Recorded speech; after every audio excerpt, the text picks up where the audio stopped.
All right, so we are back out here for take 2 of Flight 10. Yep. Of course, unfortunately, yesterday, about 40 minutes before, we saw that hold, and they never lifted it until about an hour ago now. Yes. Because it's currently what time here? It's just before 11 o'clock, which is On just Monday. before the road closure, if that's going to happen. It's been kind of a tumultuous morning.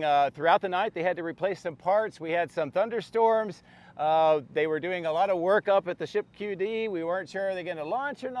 And then all of a sudden they released that hold and we are pressing forward right now. So for the people who haven't been following it as closely as you, including Yep. me, you've been up all morning. What exactly do we think went wrong? We know SpaceX said it was a ground systems error, but what exactly went wrong? And do we think they'll be able to fix it in time? Clearly they restarted the Right. clock, so it's looking better, but what do we think?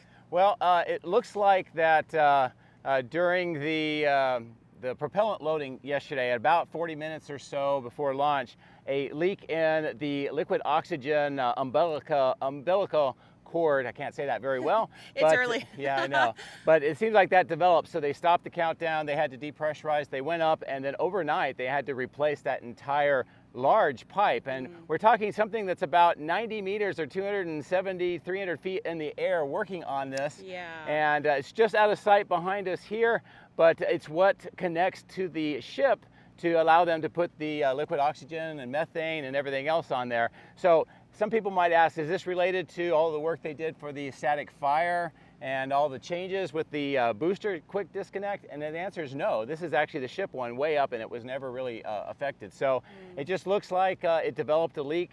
That's not safe. So they spent the time replacing that very large pipe.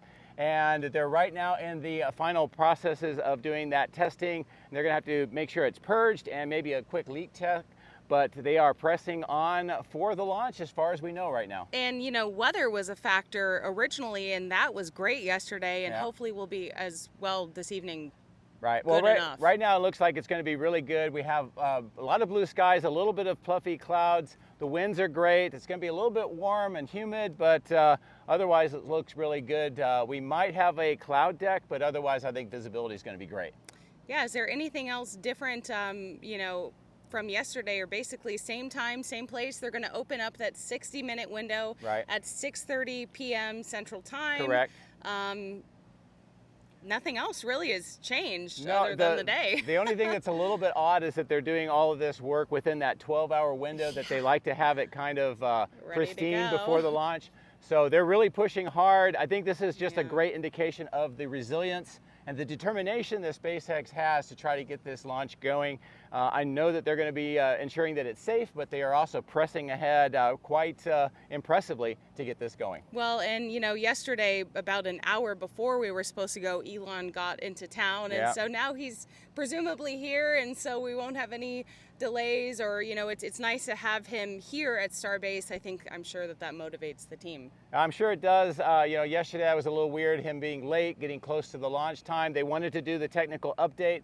That didn't happen. I don't know if we're going to see that today, but he did release a short video clip. 41 seconds of inside the Star Factory, so that was maybe the technical update. I don't know. I hope not, but it did give us some pretty interesting views inside. Yeah. The number of barrel sections and the number of nose cones for the V3 ships Incredible. was incredible. Yeah. SpaceX is so far ahead of so many other companies that don't have this surplus of hardware. It's really crazy. Well, the building the machine to build the machine is probably the most important thing that they've got to do, and that's what they're doing here. And to try to mass produce rockets on a scale that they're talking about is just never heard of before. So, all that being said, it's great to have a nice big factory production facility and everything, but we got to get the rockets to launch, and hopefully that'll happen today. Absolutely. We're crossing our fingers, and we'll see you tonight for the live stream if it happens. Fingers crossed.